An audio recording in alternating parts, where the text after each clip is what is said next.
Hi, fat லாஸுக்காக நான் சாப்பிட்ற meals தான் இந்த சீரீஸில் ஷேர் பண்ண போகிறேன். இன்றைக்கி என்னோடய மீல் பிளேட்டில் காப் சோஸா இந்த வரகு நூடுல்ஸ் வச்சு ஒரு கார்லிக் செசமி நூடுல்ஸ் தான் பண்ண போகிறேன். இதுக்கு உள்ளே இருக்கிற மசாலா தேவைப்படாது, நூடுல்ஸ் மட்டும் போதும். பேக்கெட்டில் கொடுத்துருக்கிற இன்ஸ்ட்ரக்ஷன் படி நூடுல்ஸை குக் பண்ணுற டைமில் கொஞ்சமாக வெள்ளை எள்ளை வறுத்து வைக்கிறேன். குக் பண்ண நூடுல்ஸை தனியாக எடுத்து வச்சுட்டு 7-8 பல்லு பூண்டையும் ஸ்ப்ரிங் ஆனியனோட வெள்ளை பாட்டையும் பொடி பொடியாக நறுக்கி வச்சுக்கிறேன். அப்புறம் ஒரு பவுலில் கொஞ்சமாக ஆயிஸ்டர் சாஸும் சோயா சாஸும் தண்ணி சேர்த்து கலந்துட்டு அதில் கொஞ்சம் கார்ன்ஃப்ளவரும் ஆட் பண்ணி மிக்ஸ் பண்ணி எடுத்துகிட்டு போகிறேன். இதுதான் இந்த நூடுல்ஸோட மெயின் சாஸு. அப்புறம் ஒரு கடாயில் கொஞ்சமாக நல்லெண்ணெய் ஊற்றிட்டு அதில் நம்ம சாப் பண்ணி வச்சுருந்த கார்லிக்கையும் ஆனியனையும் சேர்த்துற போகிறேன். அது லைட்டாக வதங்கின உடனே கொஞ்சமாக சில்லி ஃப்ளேக்ஸ் ஆட் பண்ணிக்கிறேன்.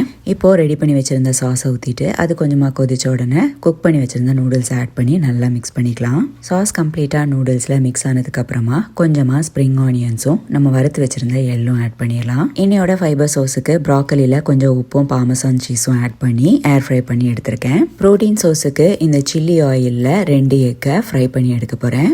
எக்கு மேலே கொஞ்சமாக சில்லி கிறிஸ்பும் சால்ட்டும் ஆட் பண்ணி திருப்பி போட்டு ஃபுல்லாக குக் பண்ணி எடுத்துருவேன். இன்றைக்கி என்னோட மீல் பிளேட்டில் கார்ப்ஸ், ப்ரோட்டீன், ஃபைபர் எல்லாமே கரெக்டான அளவில் இருக்குது. இந்த மாதிரி மீல் ஐடியாஸுக்கு சேனல் சப்ஸ்கிரைப் பண்ணிக்கோங்க.